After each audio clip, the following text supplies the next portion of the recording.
Dr. Benov obtained his MD from Ben Gurion University in 2002.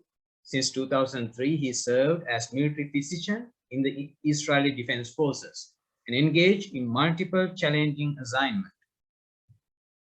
From 2014 to 2015, he served at the United States Army Institute of Surgical Research and won multiple excellence awards from the Israeli Defense Forces. Currently, he serving as the Command Sergeant of Israeli Northern Command. Over to you, Dr. Avi. Colonel Avi Benov, and I'm the Command Sergeant of the IDF Northern Command. And it will be great to talk to you regarding the military medical education at the IDF Medical Corps.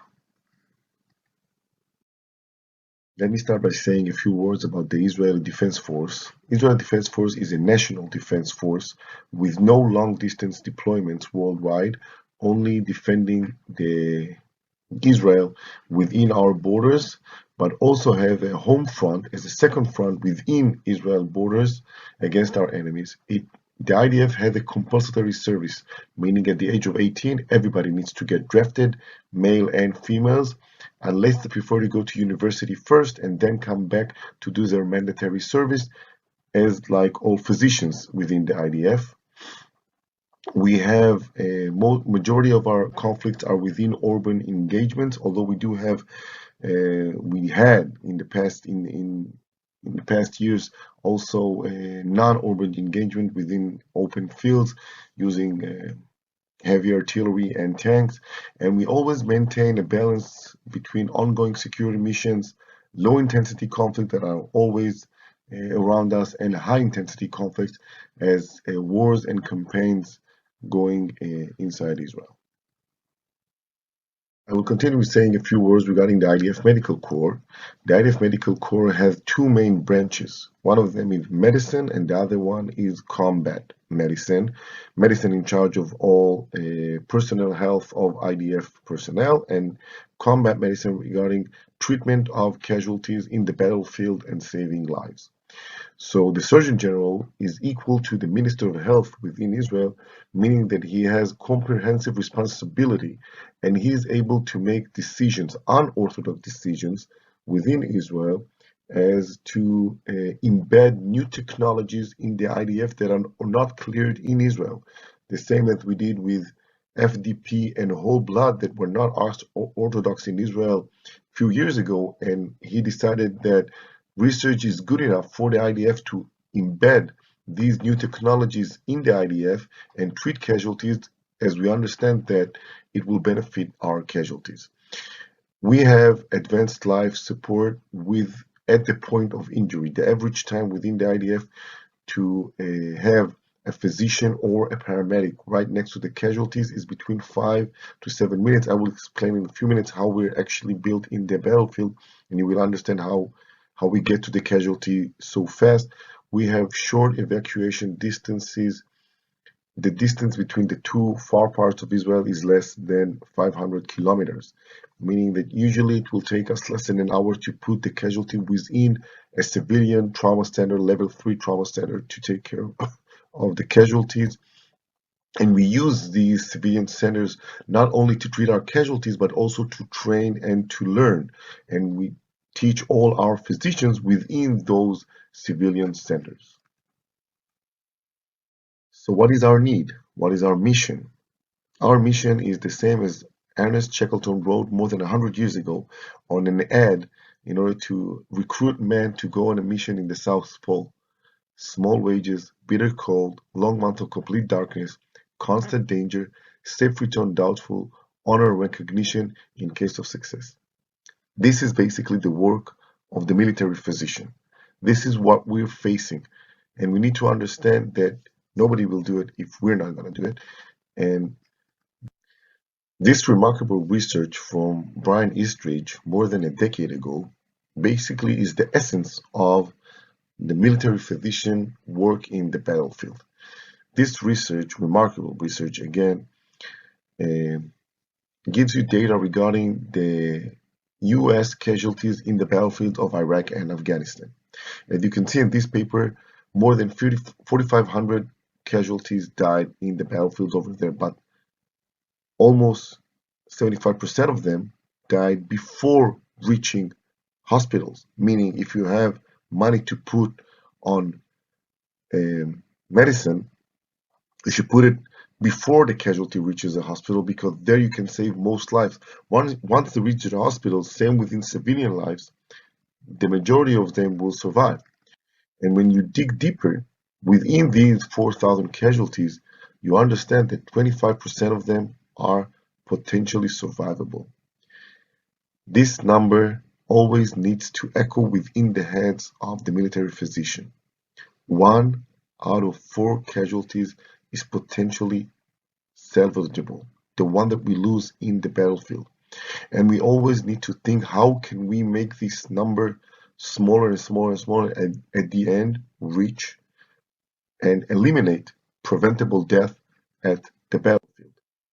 And when we go and dig deep into the data, as you all probably know, you see that 90% of the casualties die from different types of hemorrhage. Hemorrhage from extremities, hemorrhage into trunk, hemorrhage into the head, and only minority of them dies out of injuries to the thorax or injuries to the airways, which adds up about 1% of casualties into the tension pneumothorax, and about 7% of the casualties due to airway obstruction, and the remaining number of casualties dying out of hemorrhage. So again, remember, gaps, knowledge, understanding, hemorrhage is the main problem that we're facing at the battlefield. And continuing to talk on this data, as you can see, the same as before, 25% of the casualties is potentially salvageable, and the remaining that we can say now, okay, we do not need to treat them, we do not think about them, they're not survivable, but we do need to think about, because these are the casualties that we need to talk, how can we prevent their injuries? And when we talk regarding late mortality, this is basically talking about patients eventually dying out of sepsis. So what about using antibiotics at the battlefield? And what about using better protective gear in order to prevent severe head injuries, or better helmets?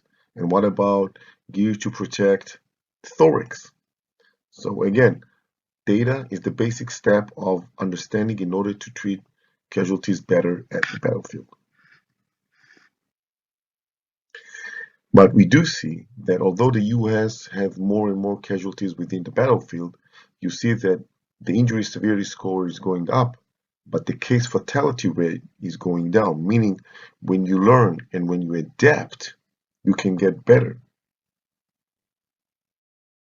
And these are the numbers from the Israeli missions and wars: 73, 82, 2006, and 2014. And as you can see, the numbers of our case fatality rate were also going down within the past 5 decades, going down from around 30% to 9.1 at the last conflict that we had 5 years ago. Again, a massive conflict and not ongoing missions within Israel. And again, adapting, learning, improving, learning from other colleagues can make you better at what you do. So this is basically our gap. The battlefield is a horrible place, and we need to treat our casualties in order to bring as much as we can back home in order to save lives. So how the IDF implements is eliminating preventable death mission, and this is again starting with declaring this is a mission. We want to eliminate preventable death by 2013. All of those that can be saved need to be saved. So we basically have 4 major stones implementing the entire corps within Israel, meaning the Army, Air Force, Navy, Home Front, and Special Forces. And the 4 major bricks are combat medicine, doctrine, injury prevention, trauma medicine, and evacuation. And all of those are learning objectives within the IDF. You need to continue studying in order to, in each one of the blocks, in order to do better. So the first one is the combat medicine. How do we work? At the early days, going 40 and 20 years ago, all of our physicians were in the brigade levels and in the battalion levels. We did not have physicians or paramedics at the battlefield. And after data reaching us from Afghanistan and Russian war at Afghanistan, by the way, and United States war at Afghanistan, we understood that in order to save lives, you have to push medicine forward. So we're making our combatant lifesavers and using tourniquets on for each one of them. At the platoon levels, we have medics. We already have at the company level, meaning for each between 70 to 100 soldiers at the company level, either a physician or a paramedic, meaning that within 5 minutes from injury, 5 to 7 minutes from injury, you will have an advanced lifesaver right next to you. And it's not only him, that he has a full medical squad of one physician or paramedic, two medics, and a commander leading this four medical squad and enabling them to treat the casualty within the battlefield. And then at the battalion level, we have two more physicians and a few more medics in order to assist and treat the casualties. All of these are active members of the IDF, not reserves. Within each one of our battalions, companies, and platoons, we have all of those are active members.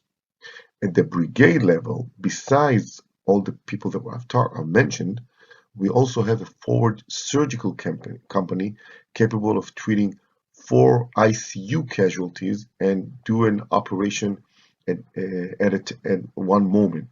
This company, which is about 50 to 70 personnel, again, is capable to do surgeries and ICU within the battlefield, although we have short distances to our facilities and civilian hospitals within Israel. Some of the casualties are not able to reach hospital within an hour. And if you have a golden hour, and you can either take them to a hospital within 5 hours or do a surgery 20 minutes from injury, 30 minutes from injury, and then take him to a civilian hospital, your chances are way higher in order to save them. And within a division level or command level, we have World 3, which is basically small hospitals, but we're not using them in current conflicts because, again, our civilian hospitals are very close and it's much easier and safer and better for the casualty to be transferred into our hospital.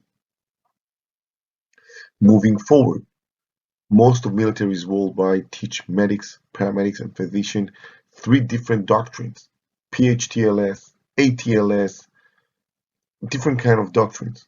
So in the IDF, there is only the ICCC, meaning comprehensive casualty care, giving the same clinical practice guidelines to all levels of care.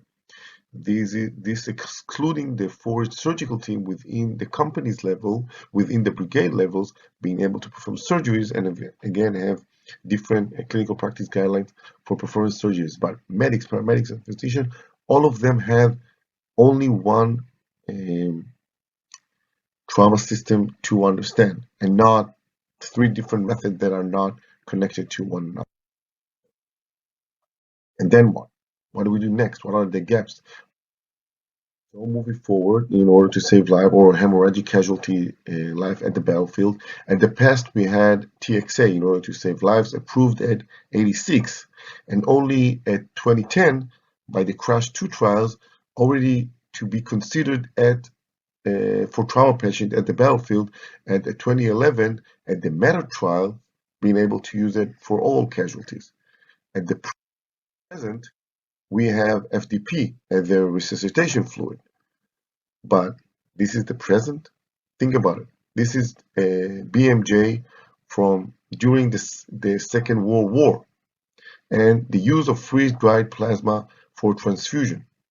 And this is data going back, and as you can see over here, transfusion of plasma going back to the First World War. And I think that most of us would think that to treat a patient at the hospital with the same medication that were used more than 100 years ago, that means that we are not doing enough. We do not know enough. And if we use the same plasma that was used at the Second World War, we need to do better regarding research in order to treat our casualties. And this is our problem. The hemorrhagic casualty is the biggest gap in order to save lives at the battlefield. And we need to do better to bring wormhole blood into the battlefield. How do we do it? When do we do it? And where do we do it in the battlefield is still a big question that needs to be learned and educated, but we do understand that whole blood is the best product that we can do currently. But we also need to think about the other problems at the battlefield. How do we evacuate? So we have the old platforms regarding helicopters and vehicles for the battlefield, but we need to push forward the research regarding automated vehicles in the battlefield. This is a small drone that we're working on in Israel with Boston Dynamics and different vehicles that are unmanned in order to move the casualty inside the battlefield. We need to talk about injury prevention. We need to study what happens to our casualties in order to save them. And this is a big research done in the IDF about injury areas of IDF fatalities, and this actually helped us to make a better helmet for IDF soldiers. That since we understood that most of the injuries are in this part of the head that eventually ended up in death, so it is better protected within these areas around surrounding the head. And eye protection, which is a big gap when you talk to soldiers. And this is two officers in the IDF that had an explosion right next to him. This one had eye goggles, this one did not. And the one on the left, as you can see, eventually ended up being blind. And his friend that was in the same distance from the explosion is able to see. How do you think we need to do it? Research. We need to research everything, and we need furthermore to understand what we need to measure in order to make everything valuable for us. And we need to start with collecting data. Collecting data in the hospital and outside the hospital is not good. Most of the research that you read today emphasizes that collection of data within the battlefields usually is between 15 to 30% of casualties. And this is a casualty, for instance, that was shot, injury mechanism from a tank, that received intubation, CAT application, 3 units of FTP, eventually survived his way to the hospital. We wouldn't have known it if nobody would have written it. And this is the first step to save life, is to collect data. And after you collected data, transfer it to clinical practice guideline that is better for our casualties. For instance, data regarding pre-hospital intubation success rate that changed the clinical practice guidelines within the IDF, that after 3 attempts, when we understood that the chances of succeeding are not better, you immediately cry. And collaboration is one of the biggest ways that we can do better. This is a weekly VC meeting that the IDF is doing with US forces worldwide, the United States of America, within Europe, Iraq, Afghanistan, and Israel, and talking. And I always ask myself why we are not doing it with other friends worldwide. We can do better. And again, collaboration regarding research. This is a device that we're working on now that basically measures your compensatory reserve. How much fuel do we have in the human body, giving you better data than systolic blood pressure, heart rate, and shock index. And these are the numbers regarding data that you can get from this compensatory reserve measurement. And you need to understand, if you have a casualty with injuries, you need to understand, okay, this is the casualty that needs to go to the OR, and this one does not. And training of surgical teams worldwide. We send our surgical teams to the UK and to the US to train, and we're receiving teams from the US, UK, from Germany, in Israel, in order to collaborate and train better and to talk about how can we improve. And each one of these sessions is not only surgical training, but also lesson learned from the battlefield that is worldwide. And apparently, bad guys are not short worldwide, and there are enough for everybody. And looking ahead, research priorities, triage and feedback, RDCR, whole blood, cold stored platelets that are almost there, as we understand, REBOA, not only in hospitals, at the battlefield, pushing it forward. And at the end, the gap is casualties with higher SS, lower case fatality rate, saving lives at the battlefield, and with collaboration that works worldwide in order to save lives. And I would like to end by saying this is a great opportunity to introduce you with the IDF way of doing things, and I'll be more than happy to receive emails from anybody that wants to, and it's a great honor. Thank you very much.